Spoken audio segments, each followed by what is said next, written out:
The Federal Capital Territory FCT Police Command, in collaborative efforts with the Joint Task Force comprising of other security agencies, have raided shanties and pantakas in the nation's capital and arrested 31 suspects, while they recovered stolen materials from dealers of stolen goods worth 1 billion naira.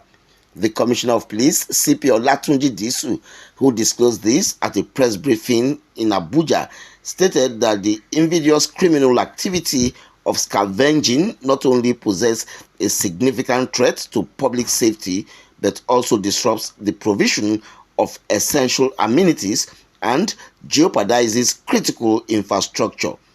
This said that in a bold move to tackle the menace of vandalism and theft of public infrastructure, the Minister of FCT, Barrister Nyesom Wike, convened a security meeting with heads of security agencies. He also stated that this strategic gathering culminated in the formation of a joint task force with a directive ordering the closure of all scrap yards commonly referred to as Pantaka markets in the nation's capital. You wanted to know if the ban extends to the satellite. We mentioned it extends to the suburb of the Federal Capital Territory. The only place we expect to see scavengers are on the dump sites, not within the Federal Capital Territory and the suburb. Thank you. According to him, members of the task force include the Nigeria Police Force, the Nigerian Army, Nigeria Security and Civil Defense Corps (NSCDC), Department of State Services (DSS), Immigration, Federal Road Safety Corps (FRSC), Nigeria Correctional Service (NSCS), FCT Social Development Secretariat (SDS), Abuja Environmental Protection Agency, the National Drug Law Enforcement Agency (NDLEA), and the Abuja Development Control (AGC). The police commissioner also said that the coordinated operations of the task force focused on scrap yards commonly called Pantaka markets, where scavengers, also known as Babambola, engage in criminal activities. The team arrested 31 suspects, out of which 16 have been charged to court for criminal conspiracy, mischief by injury to public roads, navigable channels, and electrical installations.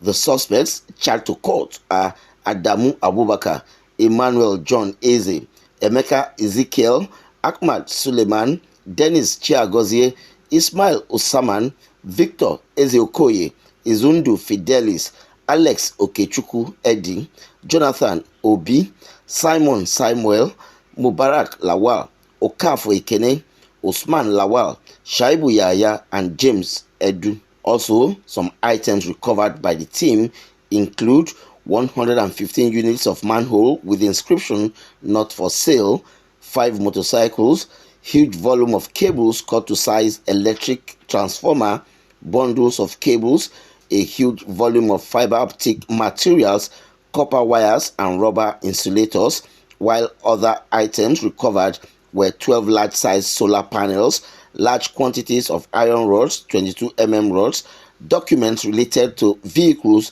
with unverifiable ownership, fake fabricated Mercedes-Benz chassis number, industrial solar batteries, solar panels, weighing scales, and vehicle rims, among others.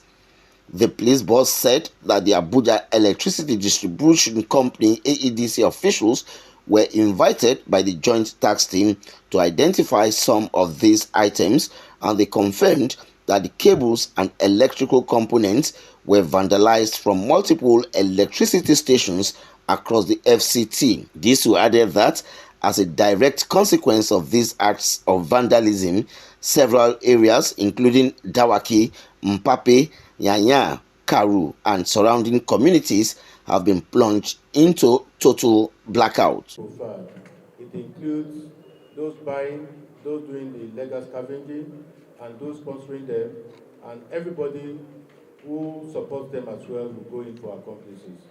For your information, some of the financiers of these activities have been arrested, they have been charged to court, and as I speak with you, they are in the prison custodies. We will continue to go for those who sponsor them as well. So there's no hiding place, it's a total thing. You mean we will go on as well as to do this operation into the neighboring states? If you remember, we mentioned that a lot of arrests and recoveries were made in Niger State, and we continue to go into the neighboring states, who come into the FCT to steal all infrastructures and take to other states for sales. So it's a continuous exercise. We'll go into all the neighboring states where this activity is taking place. You asked a question about those doing legitimate businesses. We have taken this into consideration, but at the same time, we notice that if you look at the magnitude of these discoveries were made within all these markets. Within this market, we have those who are doing their legitimate businesses as well. They see what is going on. They refuse to talk to security operatives. They refuse to put in activities to stop it. But we have taken them into consideration. Everybody is. He informed that the estimated value of all the recovered items exceed 1 billion naira and warned the public to desist from buying stolen items from scavengers and to always verify the origin of goods before buying, while assuring the commitment of the police command to the security of lives and properties of residents of the FCT, and added that the raid is a continuous exercise that would extend to the satellite towns and border areas of the city.